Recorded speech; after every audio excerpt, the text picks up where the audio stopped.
Kaya ito, very important din. Huwag kayong pirma ng pirma. Basahin niyo yung mga conditions na nakalagay. Now, what if hindi kasya yung income mo dun sa utang mo na babayaran? Another method is yung natawag nilang avalanche. So, you focus on paying off the debt with the highest interest rate. Tapa kasi tinakbo mo talaga yung pera, and aside from malaki yung pagkakautang mo.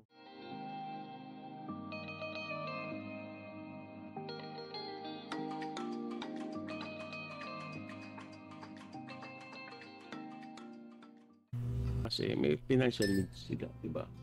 Na hindi yung perang, the money they have, di ba, is not sufficient. It's not enough. Na, yeah, Sa needs nila. Sa needs nila. So, may tendency sila na mangutang, mahulog sa pangutang. Ang pangutang naman or yung debt, may iba't ibang klase naman. But we're not going to discuss naman yung mga details kasi Little background lang. hahaba and aside from hahaba, may mga legal implications din kasi. So I don't want to dig deeper. So ano ba yung mga klase ng debt ng pangutang? Nandiyan yung personal debt, di ba? Yung mga individual ay nangungutang sa anak. Ito numero 1 credit card, di ba? Yung paglo-loan, yung mortgages nila, at iba't iba pa, di ba? But before we go through each type of financial debt, Mahal, buti siguro ipaintindi muna natin sa kanila ano ba ang financial debt. So, sige, paintindi mo. Yung utang, utang sa pera, financial debt. Financial, yeah. It's if hindi mo kasi to, parang pabayaan mo lang siya, it becomes a burden kung hindi mo siya ma-manage ng maayos. Now, it has different types, yung nabanggit nga ni Mahal. Pero it's good to understand also that merong good debt and meron ding bad. So, when we say good debt, ito yun naman yung investments like yung utang para sa pag-aaral. Kasi pag mag-aaral, pag trabaho, it's an investment to improve oneself kasi yan eh. So, it is called a good debt naman.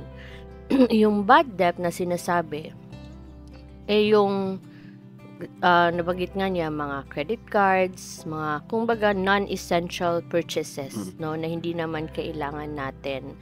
So, there are also different types of debt na banggit niya kanina. It falls under mga consumer debts, yung sinabi niyang mga credit cards, mga personal loans, yung binanggit niya kaninang mga mortgages, no, or yung mga refinancing ng bahay, mga pagbili, no, those are housing debt naman.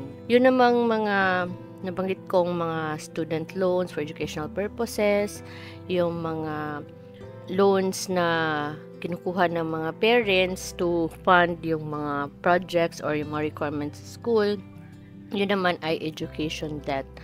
So, pagdating naman sa negosyo, yung tawag natin business debt naman, finance the business, magre-range siya from short-term to long-term financing. At yung mga nasabi nating corporate bonds, yung ini-issue ng kumpanya to raise capital from investors. So, yan yung mga iba-ibang financial debt.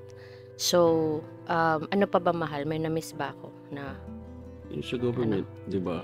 May mga reasonable din yan sa mga pagpapautang sa gobyerno, di ba? Tama yung sa nga ba yan? Projects, yung mga kasi, pag-ibig, no? Diba, mga ganun. Ang pag-ibig ba is private person o semi-private? Government din eh. Government. Yan. Dahil concerning yan sa loans, sa pabahay, di ba? Oo, hindi lang pabahay actually si pag-ibig eh. May siyang titawag na multipurpose loans or short-term loans. Ang nakukuha mo dito pera. So, you can use this anything you want. So, education, business, ganyan. Tapos, yung housing naman nila, parang ibang ano naman siya, pero it's all under pag-ibig. Ang ano lang diyan, matagal yung ano nila, up to 25 years eh, yung ino-offer nilang repayment. So, kaya careful tayo sa mga ganyan. Anyways, ano pa ba apart from nabanggit natin consumer, housing, education, business, government, Cover dito na lang. no? Siguro kung meron man tayong na-miss, comment na lang nila sa baba. Yeah. I think we've covered it all. Okay. So please comment below if may kasi na-miss kami. yung sumunod tayo sa mga terms and conditions sa pagbabayad ng utang. Actually, whether it's a good debt or bad debt, ang importante dun is bayaran niyo pa rin kasi that's your obligation, that's your financial obligation. So, may mga terms naman yun. Anong cause ba't tayo nagkakautang? Di ba mga common causes of financial debt? Yung iba naman I think sa pag-handle kasi ng finances natin, we should be very conservative in a sense na dapat alam natin kung ano yung basic needs natin sa wants lang natin. Okay ba kasi pagka needs necessary, primary na kailangan natin sa pang-araw-araw na buhay natin. Yung wants, yung maaaring self-desire, gano'n, di ba? Yung mga gusto lang natin, ano ba? Gusto lang natin muli ng ganito, di ba? Gusto lang natin anything na magpupul sa want. Yun ang common, di ba? Dapat, na overspend dahil sa wants. Kasi kapag hindi natin i-identify yung needs sa wants, doon kasi nagkakaroon ng problema. Doon nagkakaroon nababaon sa pagkakautang ng iba. Diba? So, akala nila needs nila yun, yung pala gusto lang nila. Diba? Let's say, for desires, example, no? Ano ba magandang example na yung meron ka na gusto mo pa uling bumili kahit na sabihin na pwede mo pala maggamitin, di ba? Magagamit mo pala. I have nothing against dun sa mga online what we call this? Online shop? Mga online shopping. Parang gano'n. It's true kasi nakwenta ko yan mali. Halimbawa, although if you're really smart about it, nakakatipid ka naman. So, halimbawa lang yung ino-order natin na vegetable soup, halimbawa. Pag pumunta ka sa store,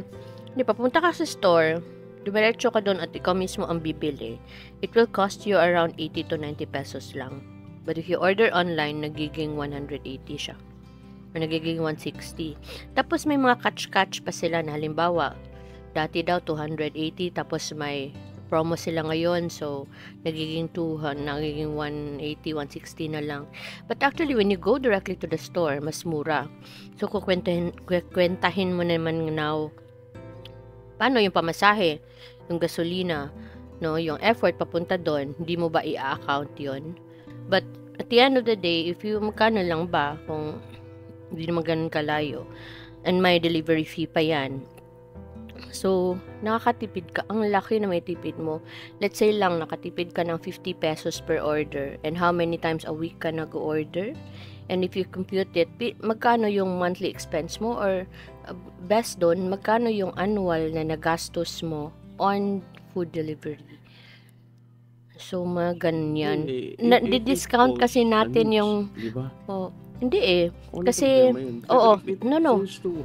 Doon tayo nagkakaproblema. Di kasi, ano siya eh, convenience. Ang binibili mo kasi dyan, ang convenience. Kaya, need siya kasi pagkain, oo. Pero, when you talk about expenses ba, imagine if i-compare mo siya, magkano yung annual na gastos mo kung ikaw mismo bibili at magkano yung annual na gastos mo sa online delivery. Magbabayad ka pa ng delivery. Kahit ang delivery fee na lang, ikikwentahin mo yun, that's a huge chunk na of your monthly budget na yan, na nawala. So, when I say you have to be smart about it, kasi may mga promo cards yan na you get free delivery, and sometimes may mga may discounts na 30%, 20%, yan, nakukuha mo ba yung discount? At di somehow, malapit naman siya doon sa price na kung ikaw mismo ang pumunta doon. So, yun ang ibig ko sabihin. And, yung mga online shops, kasi careful kayo dyan din, kasi we keep on scrolling, diba?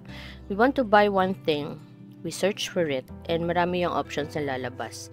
Before you know it, ang dami na laman ng cart mo. So, tip lang, lagay mo yan sa cart, then don't buy it yet. Then, check on it again if really gusto mo. It's somehow the same with window shopping. You want to buy something, balikan mo yan 3 times. If you really need it, and if you really want it, and then go. But at least napag-isipan mo. Because more often than not, di mo talaga siya kailangan. So, yan yung my advice ko naman din dyan. So, overspending talaga kasi yan eh. And not only that, as I'm giving emphasis kanina, you have to really classify or be clear sa needs nyo tsaka wants nyo, especially going online. Kasi totoo lang, you can avoid matitempt eh. Diba? Matitempt kapag nakikita mo yung mga ganon, di ba? Tapos promo, ganyan, di ba? Doon kayong kakagat agad pag may mga promo. Kung hindi naman kaya, di ba? Kung hindi naman kaya na pera nyo. Kasi kung hindi naman important, I think that's the more appropriate term. Hindi importante. Hindi naman importante at hindi naman talaga kailangan, as much as possible, i-avoid nyo. Bakit? Pag nahulog kasi kayo sa once lang, di ba? Diyan talaga nagkakaroon ng malaking problema. Example, you have a cellphone. Ayos pa naman yung cellphone mo. Actually, kabibili mo lang ng ilang buwan. 1 month pa lang. Nakakita ka ng bagong brand. Kasi yun ang iPhone 14, di ba? Naka-push sa isang online shopping, whatever you call that, or nag-promote sila sa mga social media. Ito, promo, people ganito, or much lesser price, etc. Just imagine, kakagat kayo sa ganun, meron pa kayong cellphone na bago kabibili nila. Ganun ba ka-importante yun? Para sabihin nila, ibibenta naman namin yung old phone eh. Konti na lang naman may dagdag. Magkaroon pa lang ng masabi lang na pain ka. Pain ka kasi may bago ka. Yun ang sasabi ko na nakupul ka lang sa wants mo. Hindi mo na siya kailangan. Dahil meron ka naman ginagamit. So, how do you identify now if Sige, continue mo na. Yun, pag mapupul ka sa wants mo lang, dun lalaki ang utang mo. Kasi magiging yan eh. Masasaktan ka lang. May hirapan ka lang. Let's say, ang liit ng kita mo. Sabi, utang mo, napakalaki. Paano mababayaran yung mga bagay niya? And, huwag din kayong umasa or huwag nyo rin ilalagay sa isip nila. Hindi, okay lang yan. Wala naman nakukulong sa pag-utang. No, that's a negative attitude. That's a bad attitude. Always remember, pag nangutang kayo, meron kayong civil obligation na bayaran nyo. Meron kayong obligation rather na bayaran yung pagkakautang nyo. And peace of mind din, di ba? Whether tao sa tao or yung mga online or financial credit cards. And with regards to that credit cards, hanggat maaari din, kung hindi nyo naman kailangan at hindi nyo kayang magbayad, huwag kayong kumuha. Kasi may mga principal kayong dapat bayaran dyan, di ba? Oo. May mga interest rate yan. True. So, don't get one kasi mahuhulog ka talaga sa bitag eh. Kasi you have may money on hand ka eh. You can just purchase anything you want. Kasi meron kang ganon. But ang wise use kasi of usage of credit card talaga, you pay it before due date. Kasi wala siyang interest eh. It's just somehow delaying the payment ba. Halimbawa, may bibilin ka ngayon, gusto mo na kunin, makuha mo agad. Yes, that's true. But if may pera ka naman, you pay it outright. ba, pera ka the following week, bayaran mo agad si credit card if meron ka. But if you can avoid it, mas maganda siya. Kasi diyan nagsisimula talaga si overspending kasi nga meron kang easy money on hand. Before natin explore more on wants and needs, how do you identify if it's a want, if it's important to you or not? Kailangan alam mo yung basic needs mo. Ano bang basic needs natin? Sinabi ko kanina, di ba? So, ilista natin, ano natin sila, i-clarify natin sa kanila. Ano bang basic needs? Bahay, a roof above your head, diba? So, pagkain for your health naman yan.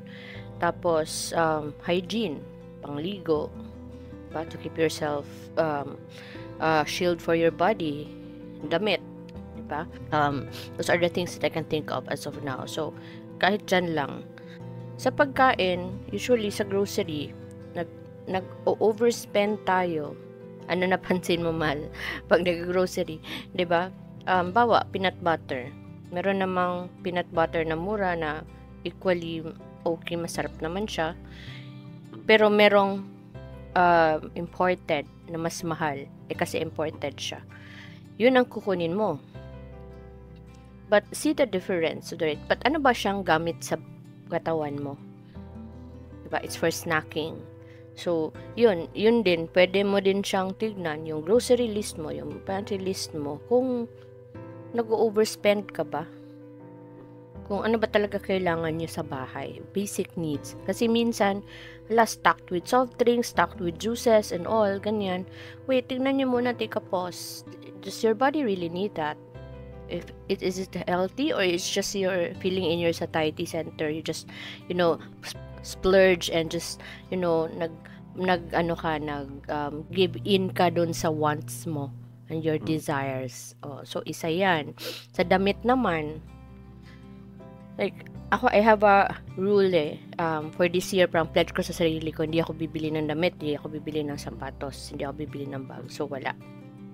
So, kaya naman pala, is the year is almost ending. Kasi meron ka namang mga damit na Ang tip ko sa inyo, you practiced capsule type of wardrobe. Yung parang mini-mix and match mo yung mga damit mo ba? And go for neutrals and basics, no? So, ganyan yung gawin mo. So, kaya naman pala. Kasi pag punta tayo ng mall, makikita natin, may bago. Or sa online shop, cute ng damit na to, or cute ng blouse na to, bili ka. And kailan mo yan masusuot ba? Para experiment ba, na if I use this already, pag balik from laundry, babalik ta rin ko siya sa paghang, or may lagayan ako na ito na gamit ko na. And you know what I noticed? Pwede ko siyang hindi gamitin for the next 3 months or 4 months. So, ganun pala. Kasi we have the tendency din na we inclined mostly doon sa gusto natin, na yung mga, kumbaga, mga favorites natin ba na mga damit and na i-wear. So, yun ang palagi nating sinusuot, and we mix and match it. So, ganun ang gawin nyo just to save it, kasi nag-overspend, lalo na pag may credit card. So, may bago dito sa favorite shop ko. So, swipe. Dami mong dalang bag. So, pag uwi mo, kailan mo yan magagamit? And how often do you use it? Diba? So, isa yan. So, sa damit, na shoes, ganun din. It's the same. Yung bags, ganun din. Kasi nga, lalo na pag babae, diba? We get to to lean on the branded ones, or anong uso, or anong nakakamatch sa damit, mga cuties, no? So, avoid that. At the end of the day, anong purpose ng sapatos? Anong purpose ng bag mo? Ano mang paggagamitan mo? Yun ang isipin nyo. These are all material things, and they're supposed to serve you, na may gamit sa'yo. More often than not, we buy these things just to fill in our desires and wants. Yun ang idea. You revisit everything. Check everything in your house, or everything that you own. Kung you have everything na ba na kailangan mo. The basics na kailangan mo. 'di ba? So, Especially beyond that, dapat marunong ka overspending ka mag-handle na. ng finances mo. Marunong ka Mm. na mag-handle ng budgeting. Marunong ka Budgeting. mag-budget. And you need to have Don't a think na budget. sinasabi namin sa inyo na masama bang bumili ng gusto ko o ng wants No. ko. Ako personally, I'm going to tell you, mahilig ako sa perfume. Yun ang aking weakness. And not just an ordinary perfume. Second ako is mahilig ako sa sapatos. So, kapag may mga bagong dating na perfume or bagong mga sapatos, halimbawa mga before kasi mga kila Kobe, di ba, kila Michael Jordan, yung mga sporty shoes, di ba? Which talagang pagka yan pala sa lalaki, no? binili mo agad, Robert, mataas, mahal. And Mahal even ba? yung mga perfume, mahal 5K, talaga. 8K. So, ang tip ko lang sa inyo, kapag lumabas sa market yan, huwag niyo mong bilhin. Hintayin niyo bumaba. Yeah. Kasi, what is the difference ba na bilhin mo ngayon at bilhin mo bukas at sa madarating na araw? Still the same. Pagkakaroon ka rin naman nun. Kaya lang, you have to wait na may pababa mo yung price. You have to wait na yung presyo kakayanin ng inilaan mong budget para At mabili maglaan mo ka ng yung budget. wants mo. Yeah, Diba? maglaan ka ng Ngayon, budget para dyan. kung Huwag kang dumating bastang yung point kukuha. na dumating yung point na hindi talaga, ganun pa rin talaga kataas, di ba? Hindi talaga kaya ng budget mo. Bibilin mo ba yun? No. Hindi mo pa rin, ganun pa rin kataas eh. Wala nang chance na kang bumaba. Di ba? So, you just wait for another item na lang na dumating uli na baka yung item na yun is kaya mo nang bumili. Yeah, and anong purpose talaga? Ba't ka bibili? Kasi sometimes, di ba, hindi naman kasi need yung wants and desires and di ba to satisfy lang ano. If you want something, maglaan ka ng pera para doon, provided na yung inilalaan mong pera is excess lang naman doon sa nakalaan ng budget para sa needs mo. Kasi if it makes you happy, yun naman a reason, di ba? It makes me happy kasi it feels in my mental health bank. Ganun ang sasabihin. Wala naman problema doon. We're not saying that you cannot do it naman. But the right way of doing it lang kasi, prepare for it. Maglaan ka ng budget for it. Yun ang sinasabi ni Mahal. Paglaanan mo ng budget. So, if you anticipate na gusto mong bilhin to, mag-set aside ka ng budget for that. At least pa konti-konti. Huwag mong punan ng bulk yung monthly budget mo for that na hindi naman siya ganun kakailangan.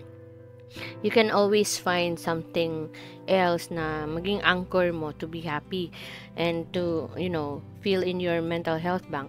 But then, if you have extra, well, go ahead. Go ahead and kung kaya naman ng budget. Ang sinasabi lang namin, within your means. Yan yung dapat, for me, wala naman masama tapos sa spend within your means. Sa totoo lang, sa pagbabudget kasi, for us, tatlo yan Diba, yung needs, yung savings, at kung may sobra doon, yun ang para sa wants mo na lang. Ipunin mo, diba? So, huwag mong ihalo-halo yan na kukuha ka ng pera sa needs mo para mabili mo yung wants mo. Kukuha ka ng pera sa savings mo para mabili mo yung wants mo. Huwag ganun kasi dun ka magpo-fall sa pangutang. Dahil sa kakapusin ka talaga sa pagbabudget. So, always tatlo yan. Needs, savings, saka wants. Di ba? Sa akin, okay na yung may needs saka may savings, di ba? Kung wala akong extra para sa wants, so just okay lang yun. Kasi may mga ilang araw pa nun din naman na makakapag... Iba na lang ang i-want. Iba kasi i-want niya. So, ganun, para may avoid natin yung ang kulit mo. Ang kulit mo. Para i-avoid natin yung yung pag-pull sa pangutang. And i-avoid nyo rin yung mga lending, yung mga OLA, yung online Yung Wala. online utang ba yun? Oo. Yung Oo. mga yung mga Kasi sa totoo lang, pautang na they will applications, promote online apps. na, they will promote na we're going to lend you this 50,000 halimbawa. 50,000, basta't i-download nyo lang ang apps na ito, blah, blah, blah, blah, And you blah, can get blah. it in minutes. You can get your instant money in a minute, di ba? Pero pagka Naku, na-hook ang ka laki doon, ng interest nun. na-hook ka doon, nag-sign up ka, and then you're going to lend yung money na pinapromote nila, ang ibibigay lang niya sa inyo is, siguro kung magle-lend ka ng 20,000, halimbawa lang ako, hindi ko kasi alam, pero may mga ilan akong nakausap na na-call dyan sa ganyan. Nag-lend sila ng 20,000. Ang binigay lang sa kanila, 5,000 lang yata or 3,000 or something. Tapos ang taas pa na interest. Hindi siya 1 month, hindi siya 30 days. I think Weeks.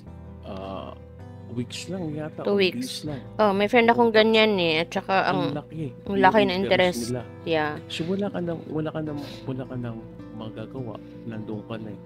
And pag hindi ka nakabayad on time, kung sino-sino yung tatawagan nila, di ba? Ihaharas ka. Nasa contact lens mo, haharasin ka, and it's... Ano contact lens? Contact. Sabi mo, contact lens. Hindi. So, mga contact lens. O kontakin nila yung mga friends mo. Ano contact lens? Yung nasa contact lens. Ano, contact lens. Di ba? Di ba? Contact lens. Sabi mo, contact lens eh. Huli kasi yung contact lens ko.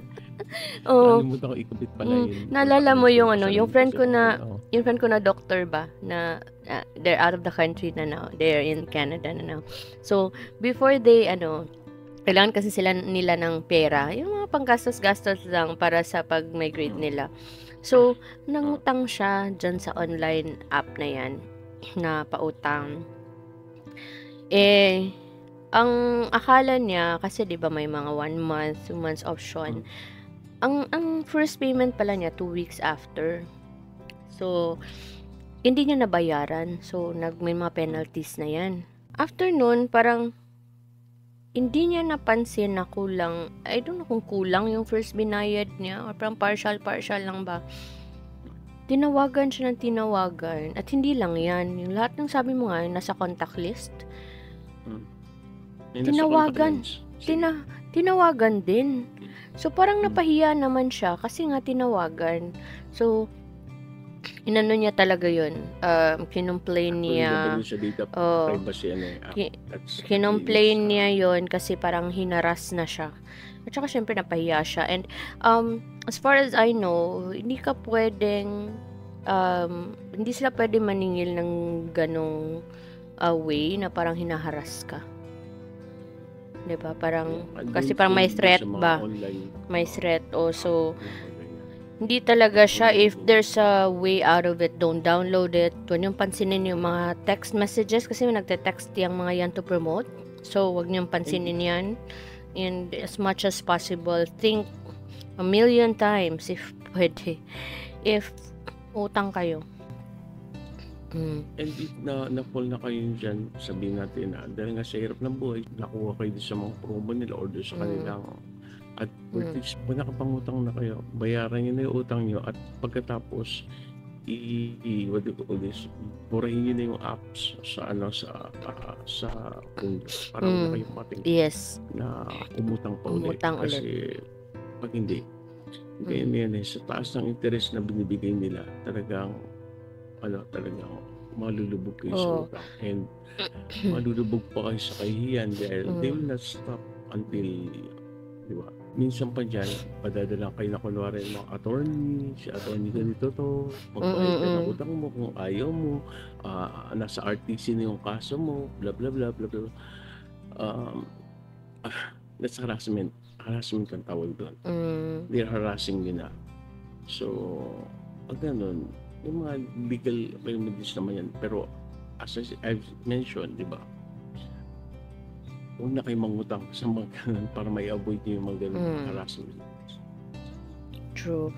And, yun nga sabi ko kanina, huwag kayo mahulog sa bitag na may mga part of marketing kasi nila yan na pag may utang ka, tutulungan ka namin mabayaran yung utang mo. So, uutang ka para para mabayaran yung kabilang utang mo. Nako. Parang nangungutang ka lang para bayaran mo yung Kabilang utang. Oo. Nako. Tsaka, yun marami naman tayong mga pwede expenses, no, na pwedeng uutang tayo dahil dyan. So, nagsabi ko kanina, medical expenses, no, that's parang inevitable na expenses. At the same time, hindi kasi natin ini-expect yan, mga unexpected kasi yan. And, syempre, pag mawalan ng work, no, and yung income reduction, and wala tayong masyadong savings, sometimes we live beyond our means, and yun nga, lack of financial education. So, what we're doing now is partly lang naman trying to help you and educate you. And yung mga emergencies, unexpected events, natural disasters, no, mga calamities, bagyo, nasira yung bubong, nasira yung mga so wala ka namang extra pambili ng ganun, so utang ka, mga aksidente, and any other unforeseen circumstances that can result to death. Yung tatawag na force majeure. Force majeure, yeah. So, yan yun. So, if na-full ka ng ganun, dapat magbayad ka, diba? You have to maintain good credit, diba? Dapat on time yung mga payments mo, diba? Kasi if not, tax na interest yan, diba? So paano nga ba? Kaya nga, i-avoid yung mga late fees, yung mga penalties, yan. Dapat, so paano nga ba, mahal? I-fulfill yung mga financial obligation nyo. Ano bang pwede natin sa kanila, maiturong strategy kung paano mabayaran and manage? Kung ano yung Judith, kung binabayaran nila. Ito talaga si Judith, no? Oo. Shout out to Judith if you're watching. Naka-remedy din You have to pay your debt. Huwag nyo sabihin na, wala naman ako kulong sa pagkakautang. Hindi naman ako makukulong dyan tatakbuhan ko na lang yan. Huwag ganun. Hindi magandang isipan yun. Tandaan nyo, kapag kayo nagkaroon na hindi pagtugon or di pagbayad sa pangutang or sa utang nyo, meron yan legal actions, diba? Kung sa mga credit cards yan, may mga debt collectors yan, diba? Pag patuloy nyo ini-ignore yung mga pinapadala sa inyo ng mga summons or mga reminder na magbayad kayo, may lead to serious legal proceedings and it may lead to serious consequences yan. Diba? So, kaya nga, meron tayong tinatawag na small claim court. Diba? Actually, ang mangungutang, it's not a criminal case but more of a civil case. Diba? Sa civil case, Nick of Paul yan. So, ano ba yung discuss ko lang konti para may idea din sila. Para may idea din sila about it. Ano ang civil case at ano ang criminal. Criminal case kasi most often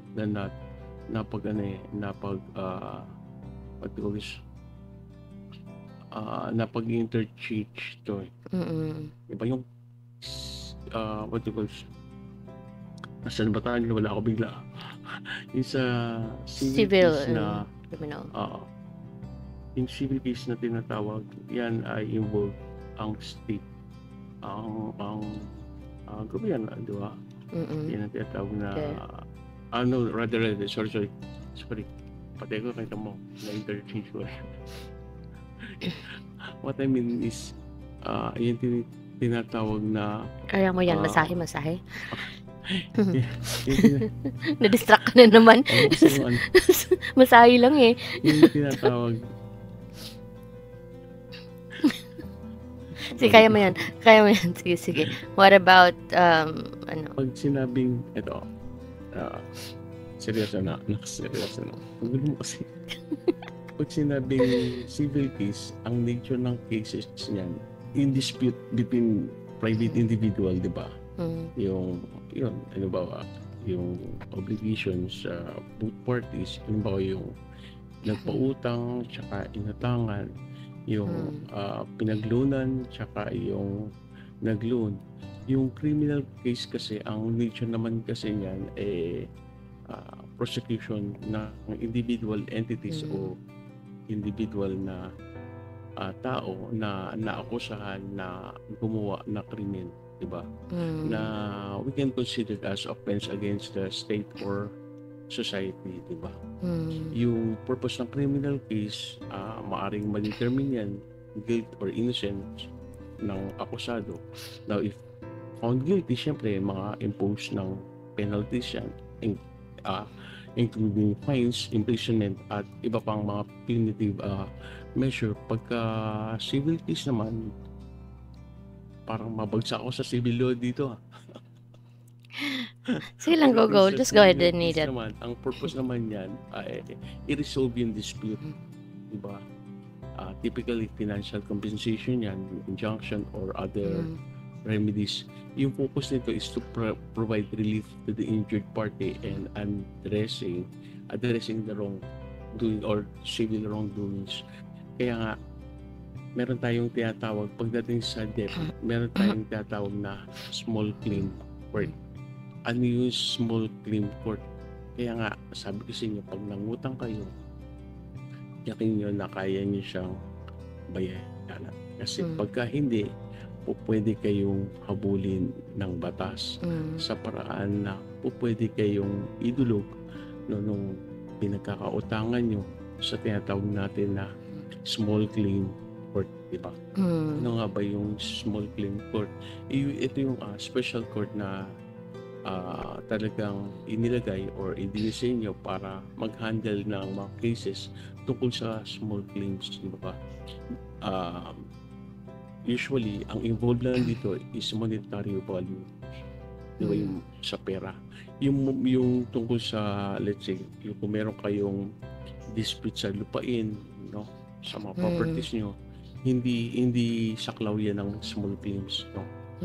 Pag sinabing small claims, usually ang ano yan is nasa 300,000 yata, no, ang pagkakautang, no.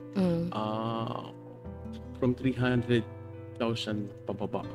So, I think 25,000 yata hanggang 300,000, yun ang inaano sa small claim courts. Dito sa small claim courts, hindi nyo kailangan na lawyers. You don't have to hire a lawyer para i-represent kayo. Ang proceedings sa small claim na nabubulol na naman ako. So, ang procedure sa small claim court, dinesign yan para less formal. So, ang mga nandiyan lang is yung mga parties involved, di ba? Para mas mabilis masolusyonan yung kaso nyo patungkol sa pagkakautang.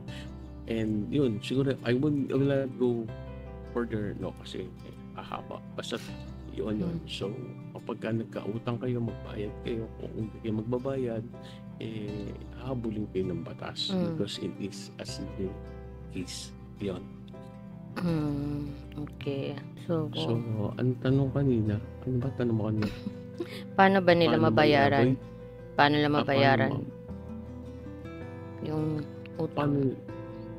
Ayun, kasi di ba pag let's say sa credit card, meron naman kayong pinipirma. Kaya ito, very, very, very important din. Huwag kayong pirma ng pirma. Basahin niyo yung mga conditions na nakalagay. Di ba? Kasi ugali na kasi ng tao yan di ba? Pag may binigyan na kontrata, nakalagay, hindi na binabasa Pumunta agad sa signature pipirmahan na lang na pipirmahan. Kapag dumating ng problema sa kanila, i-appeal na parang wala naman ganyan. Wala namang kami kasunduan na 30 days, within 30 days, 30 days, 60 days, 90 days na gagawa ko ng payment Kasi pumirma lang ako, yun pala. May nakalagay doon na within 30 days, hindi mo ito mabayaran. May penalties na to. And if not, worst comes to worst na totally hindi mo mapabayaran, it's either i-pull out yung kung ano man yung binili mo, di ba?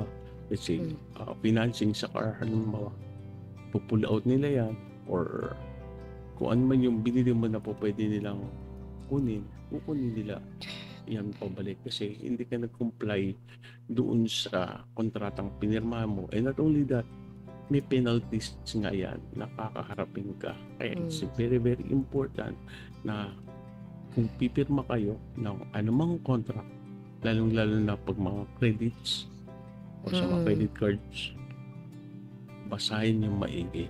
Just be extra careful. Ngayon, paano mababayaran yung utang mo? Siyempre, kaya na minention ko, marunong ka mangutang, dapat marunong ka maglaan ng pera na pambayad ng utang mo. Diba? You have to pay yung debt mo on time to avoid penalties. Diba? And if hindi ka makakabayad on time, diba, siguro it's best na pumunta ka dun sa pinagkakautangan mo and explain bakit hindi ka makababayad, di ba? And for that, halimbawa, kung financing yan, pwede naman sila mag-adjust or I don't know kung anong pwede nila maging remedy kung mag-miss ka ng isang payment mo, no? So it's very, very better. It's very, very better. It's much better. Ano ba? It's much better na ano ba ako? Ang aga-aga ha? Maaga masyado. Di-distract ka lang eh. Kasi tinitignan. Nadidis na. Natutunaw ako eh. Ano ka ba? Needs mo na bago wants. Kaya even sa usawero, pagkasama ko siya, nawawala ako. Ako pa talaga eh.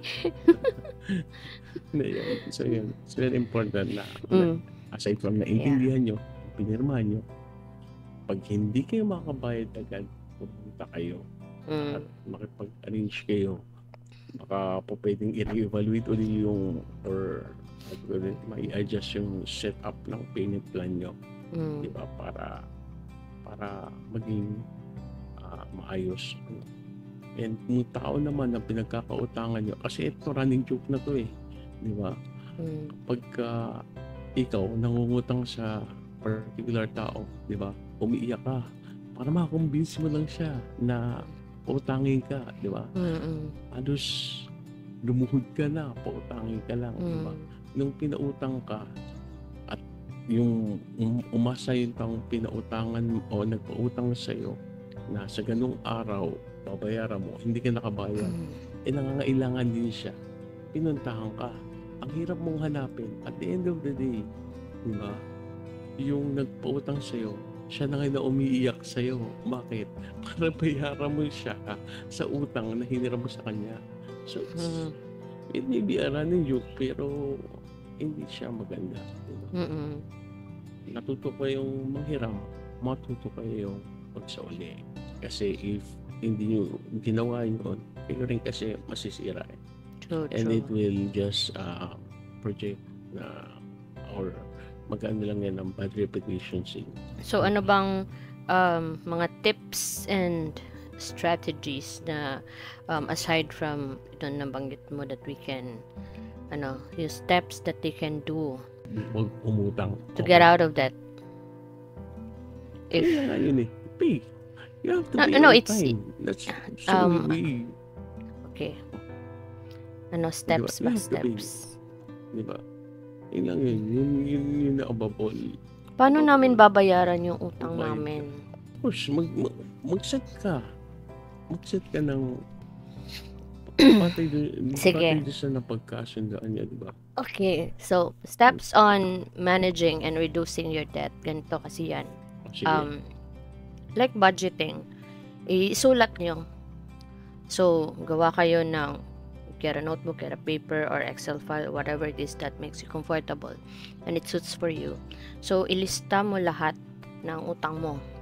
So, you gather the information of all your debtors. So, pangalan ng debtor, ilan yung utang mo, magkano interest niyan. You arrange it from highest to lowest and magkano ang need na bayaran mo monthly and kailan ka matatapos sa pagbayad. And then, when you have the data, you create a budget now. So, kailangan yung budget mo, nakatrack yung income mo, yung expenses, and magkano yung i-allocate mong funds para sa debt repayment.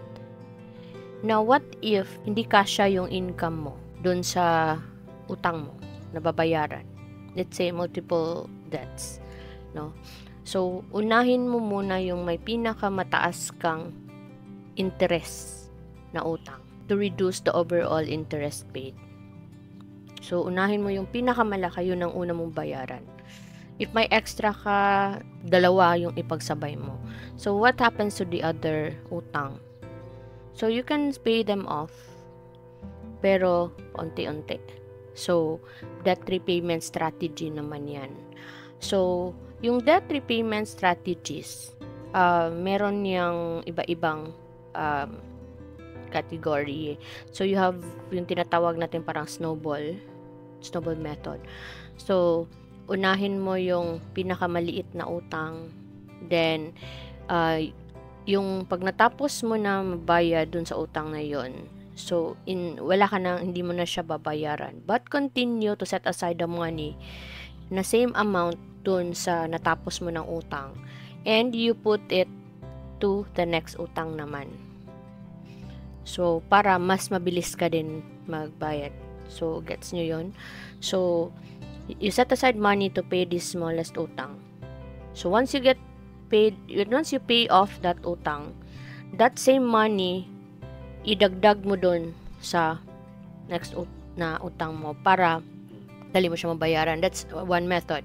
Another method is yung natawag nilang avalanche. So, you focus on paying off the debt with the highest interest rate. Yun ang in-advise ko kanina. Ito kasi, it will save you more money in the long run kasi mataas nga yung interest niya. Where after, getting rid of the high interest Kasi, dyan kasi yung, it doesn't make sense, di ba? Kasi yung utang mo, halimbawa, yung example ni Mal kanina, yung utang niya, ganito lang, no? Yung utang niya. Pero, yung babayaran, and remember, yung utang mo, let's say yung utang mo, 2,000 lang. Tapos, hindi mo siya nabayaran. Mag-accumulate yan din ng interest. Before you know it, yung 2,000 mo, naging 10,000 na yan.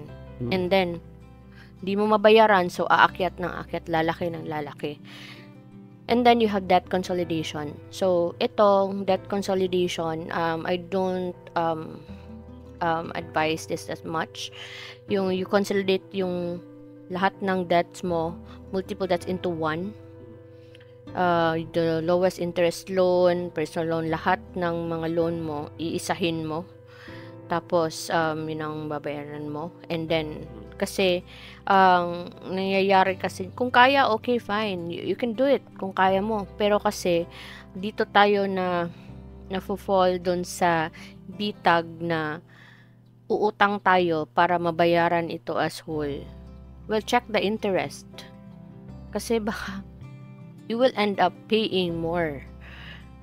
So, avoid that. Avoid accumulating new debt. Kasi we avoid loan to pay off other debts. Kasi, yun nga, si interest talaga. So, avoid accumulating new debt. So, anong ibig sabihin? Pag may utang ka, cut off immediately your credit cards. Kasi remember, credit card, pag di mo mabayaran before the due date, that's utang na, that's interest already. That's additional expense. So, yeah. And cut off unnecessary expenses, yung lagi natin sinasabi kanina, no? Identify your needs versus your wants. So, ano ba to? Sometimes dining out, subscription. Yung malakas ngayon mga subscription, no?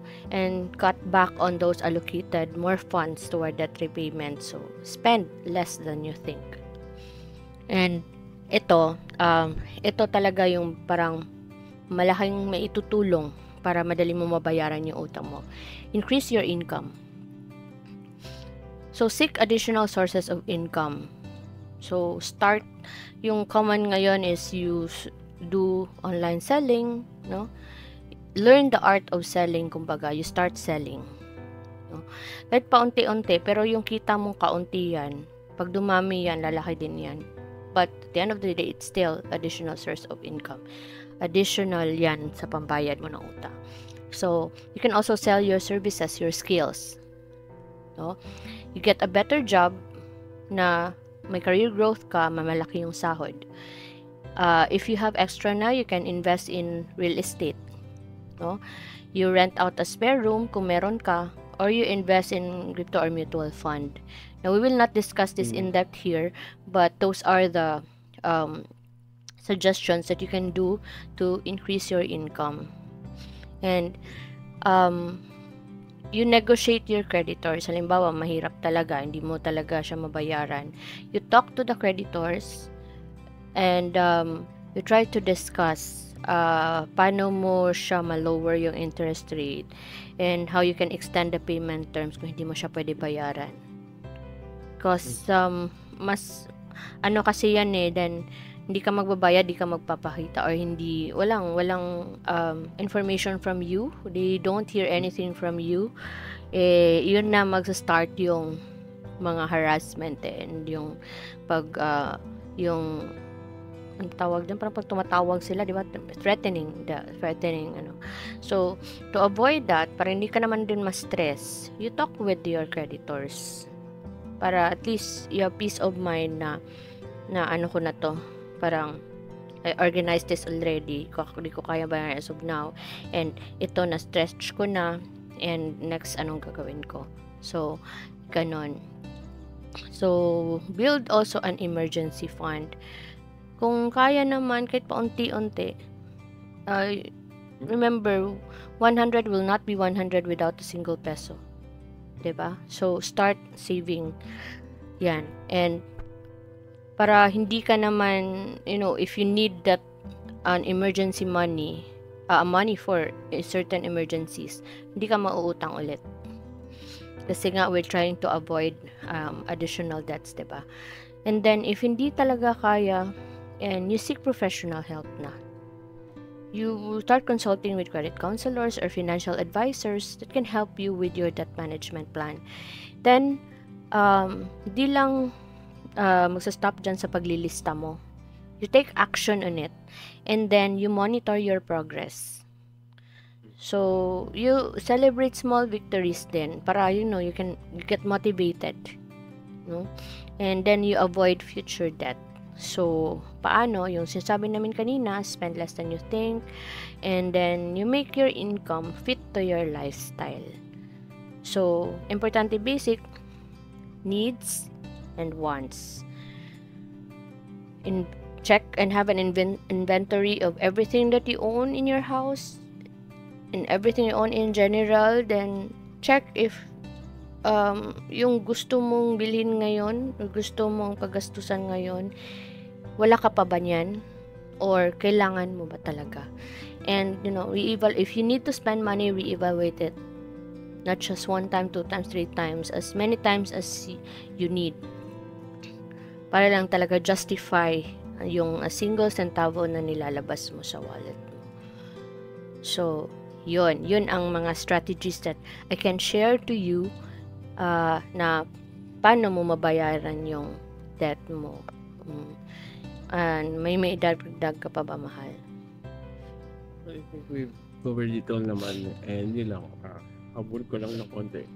Dun sa small claim courts na tinatawag, walang appeal yun na. Ano man naman yung decision dun, final na. Unlike sa mga cases, maaring alam natin na pwede mo from MTC or MEDC, diba? Pwede mo siyang iyan sa RTC, from RTC, CA, from CA to SC. I mean, dito sa small claim court, pagka nagkaroon kayo ng kaso ba tawag na? Yes. No, settlement. Walang magkaroon ng settlement. Hindi nyo na kailangan. Walang appeal siya. Doon na yun. Any decision na mangyari doon, final na yun. So, yun. Yan siguro to end or to wrap it up. Before yan, Mal, ano mangyayari? What are the possible outcomes doon sa small claims court? Para naman may idea sila kung dapat, kasi ano mangyayari sa kanila if they are invited to a resettlement. Settlement pala. Kung Sorry. hindi mo namang kaya na bayaran buo, depende yun kasi sa church na nandun. Pwede nilang sabihin na pagkasunduin na ito muna ang babayaran niya, and then sa mga buwan na darating, ito naman. So, depende sa agreement, di ba? If we can pay staggered basis or let's say a lesser percentage dahil nga hindi mo pa kaya, di ba? And then sa huli na lang yung additional payment, di ba?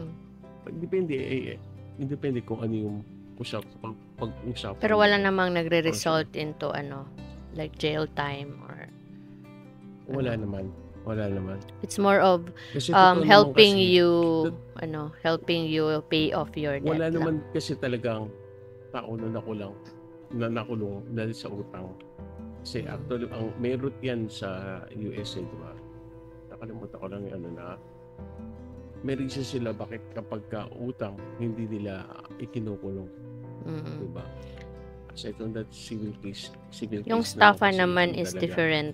Pero iba ang estafa, iba ang yung pag-utang or pagkaka-utang. Kasi yun ang tinithreaten.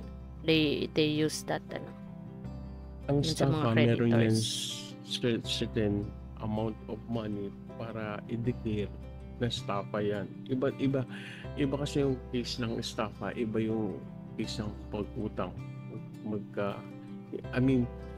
Mahirap kasi i-discuss dito eh. Medyo hahaba tayo. As idea, when does an utang fall under estafa? May idea sila. More than $1 million. Malaki talaga. Malaki talaga. Hindi yung sa mga online app. Hindi. Sa mga small claims lang. Small claims lang yan. Okay, alright. Small claims lang. Okay. Pag estafa kasi, tinakbo mo talaga yung pera, and aside from malaki yung pagkakautang mo, pag-utang. Pero in short lang, yun, it's more than it's a huge chunk of money that is already estafa, and if it's just small, like less than 100,000, that falls under small claims court, which means more or less ang ginagawa dyan, ipinapatawag kayo, is to have an arrangement on how you will pay off your debts. Tama ba ako? Ang totality niyan is para huwag na kayong mapunta pa sa civil impediments, magbayad ka na utang. Huwag nyo paabutin. Ilang yun. Huwag nyo paabutin. Alright. Just mabuhay kayo based sa don't live beyond your means. Don't live beyond your means. Ano ba yan? Kanina pa. Masama talaga epekto kasi yung contact lens So yan.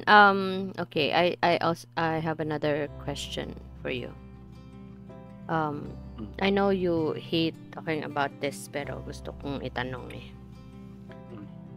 Why did the financial expert bring a ladder to their debt counseling session? Hindi na may hagdanan eh. Tanggalin ko na. Why? Sige. So, why did the financial expert bring a ladder to their debt counseling session? Because they wanted to help their clients climb out of debt. Diba? Makes sense pa din. Okay. Okay, wala talaga to eh. See how serious he is, guys? Okay. Yun. So, I was thinking kasi baka mamaya nagkaroon sila ng stuff like so basta wag niyo nang, don't overthink about it. If it's just less than 100,000, then it's not no worry. Kahit sabihin pa ng mga creditors nyo na ipapailan ka ng estafa, at yung sinabi, binanggit ni Mahal kanina na magbibigay ng mga part ng estafa rin is yung pag-i-issue ng bouncing check. That's part of also ng estafa, diba? Bouncing check law. Mm. Yan ang mga tatawag na estafa. Okay. So, ano pa, mahal? Ano pang... Hindi ako maalis sa estafa kasi I just want to give them clear view. Yeah, oo. Di na. Tama na yan. Baka... Because I know he doesn't want to talk about law actually. Last na lang. Konting yung failure na mag-deliver kayo ng service, di ba? Nag-promise kayo, nagkaroon ng kontra kayo, pero hindi naman na-deliver yung goods or service na dapat na i-deliver nyo, and yung client is nagbayad. You collected the money na. Diyan nagpo-fall yan sa estafa. Yun kagaya ng nangyari sa kapatid ko, di ba? They paid off the band for the wedding, tapos hindi sumipot yung band. Estafa yun, di ba? So kapag yung tao yung gumagamit na ng pandaraya, di ba? Or false representation, di ba? Yun. Yan. Estafa, swindling, scams, yan. Scammer. Yan. Yung swindling, yung scam, yung mga scams, nagpo-fall yan sa estafa. Okay.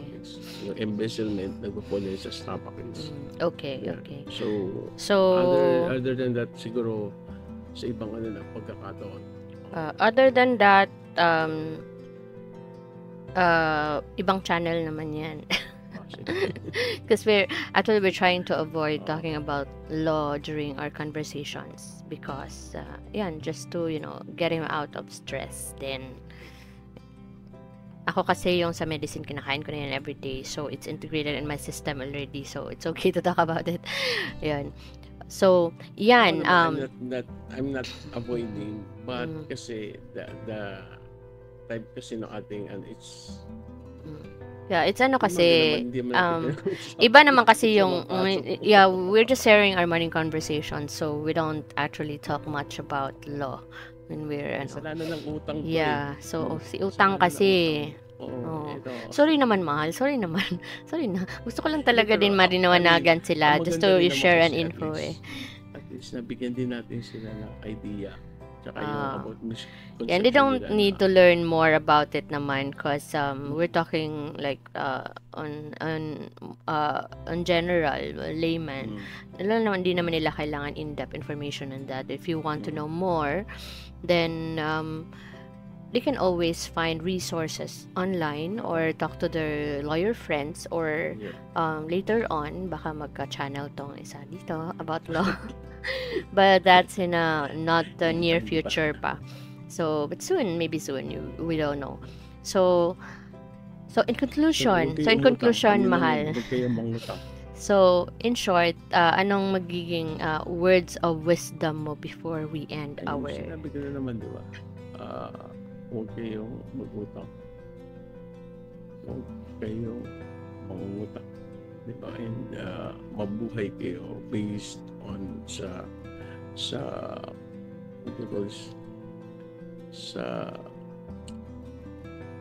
kaya nyo ba? Tama ba yung buildings ko? Yun, just live dun sa means yun. Within your means yun. Live within your means. Huwag na kayo mag-exceed dun, or para hindi kayo mahulog sa pag-utang. Alright. And sa ako naman, may advice ko lang are 3 things, no? You spend less than you think. Then make your income fit your lifestyle. And if you have loans now, if you have debts already, you pay it on time as much as possible. Then if not, then you create a repayment plan. So the steps, you can just scroll back and we discuss about the step-by-step process on how it can help you repay your debts. So again, thanks everyone for watching and listening to our conversations this morning. I hope and we do hope that we were able to give some insights and informations, and I hope it benefits you. And if you think that you have a friend who can benefit out of from this conversation, from this video, please share this with them. And you may also please visit and watch our other videos, because we have some other fruitful informations over there. And thank you to all who are watching, to all our friends, to all Sausaweros, our Armados and Cabgueras, and our classmates with Teacher Mark, and to all our friends and subscribers. Thank you so much for subscribing. We have 71 subscribers, 72 subscribers. So we appreciate that you are visiting our channel and subscribing to us. And God bless everyone, and thanks again for watching. Yeah, God bless us all, and always pray, ask for or seek for God's guidance, and may He protect you and bless you all throughout the week, all throughout the day. May He always bless you and your family.